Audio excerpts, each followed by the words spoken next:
Good evening, everyone. So we do continue to be in a very interesting trading environment with the focus on inflation and the actions of global monetary authorities. On a relative basis, we continue to see the Federal Reserve and the FOMC being more aggressive in raising rates than their central bank counterparts. And unsurprisingly, this has been a major positive for the dollar. And as we see here on the dollar index, the dollar's risen about 20% since the beginning of the year. So with last week's 75 basis point rate hike, we began seeing an acceleration to the upside for the dollar. And I wanted to take a look at one way in which you can capitalize on an anticipated move. And what does that process look like? So for this evening, I'm going to expand here and discuss how we can increase our potential return by using leverage and prudent risk management. Before we get into that, let's think about our basic binary trade. And that's how many retail traders express their risk taking. And all this means is that a position is initiated, and then at some future point, it's exited for the resulting gain or loss. So either you're in the market or out of it, hence it's binary by nature. But sometimes, especially in a market that's being driven by fundamentals, this can be a bit limiting. In our euro example here from earlier this month, we could have sold near 102 and potentially covered the trade near par for a nice gain. But what if the market subsequently continues lower? You no longer have the trade, so you can't participate in the continued trend. And psychologically, it's really hard to resell a market at a lower level than you just bought. And that's really, buyer's remorse, if you will. So what's an alternative? Well, instead of reducing a position or taking profit, we can consider adding to our position and increasing risk. And if our confidence in the outcome of a move is increasing, there's sound logic to this. Now we can generate returns at an increased rate if we're right. On the flip side, when we leverage a trade, we are, of course, increasing the level of risk. So if we're wrong, it can reduce the intrinsic value we already had in the trade. And this is quite different to our zero cost strategy, where we're reducing leverage in order to protect against any loss at all. But with the zero cost, we're also limiting our upside potential. Remember also, more risk can mean more margin. So keep an eye on that to ensure that there is no risk of a forced trade due to a margin call. So let's revisit our confidence indicator.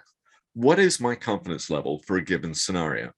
And think about this too. Confidence is not static, and it changes with each scenario as price action plays out. So I can have high confidence for an anticipated short-term move, but little confidence beyond a short-term time frame. But that can change with time. News, central bank action, etc., could change my perception of longer-term price action, either increasing, confirming, or decreasing my confidence level. Critically, now you know your level of confidence, you can choose an appropriate level of capital to put at risk.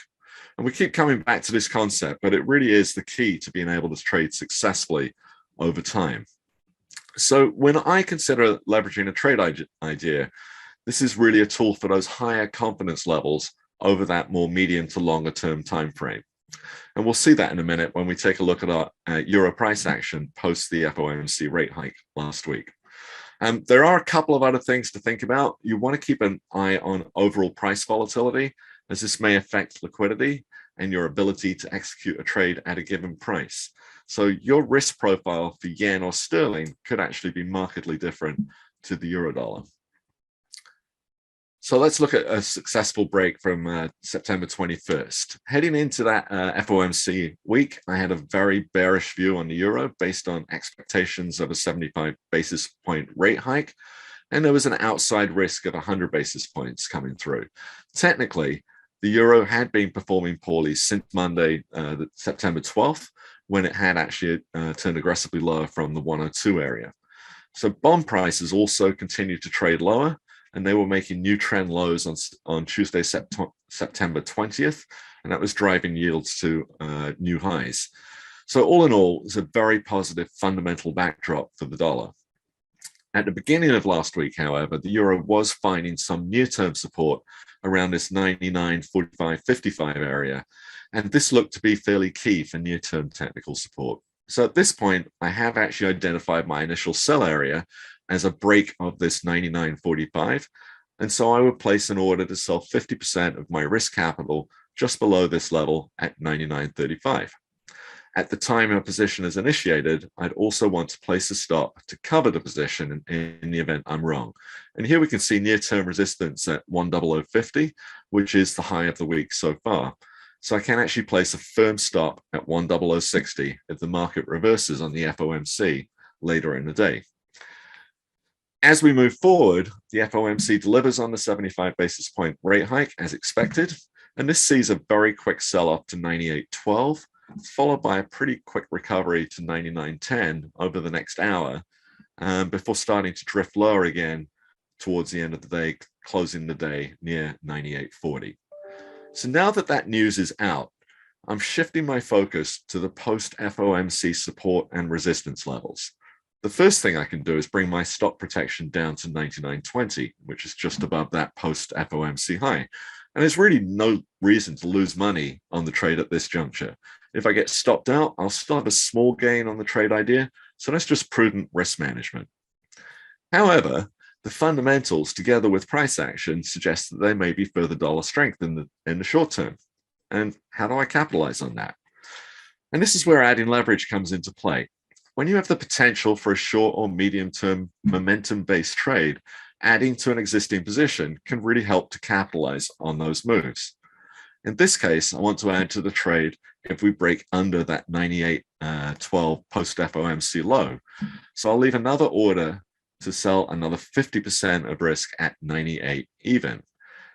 If this gets executed, my position averages is short 100% at 98.67. If I'm right about continued euro weakness, I'll accrue gains at twice the rate. But obviously, if I'm wrong and I'm subsequently stopped out at 99.20, I will actually end up losing money on the overall trade idea. So this isn't a trade scenario for everyone. You have to be comfortable with the increased risk level. And importantly, you need to have high conviction in the trade idea together with very clearly defined levels where you will exit the trade for an acceptable loss. If those conditions don't exist, then it's probably not a scenario you should consider adding leverage to. In this instance, though, the process worked extremely well. Euro traded through 98 even on Friday and continued lower all day. So at the end of the day, it's decision time again. Do I cover a portion of the position to reduce risk over the weekend? Do I trail my stop down to protect my gains so far? Or do I continue to let the dice roll and hold the full position, anticipating further euro weakness? And they're all valid choices and really will depend on your individual circumstance and personal risk comfort level. But it is super important to continually reassess your options. So that's adding leverage to a trade. It's a strategy I've used frequently over the years, and on balance has been an extremely useful tool. So if it fits in with your risk appetite, it's definitely worth taking a look at.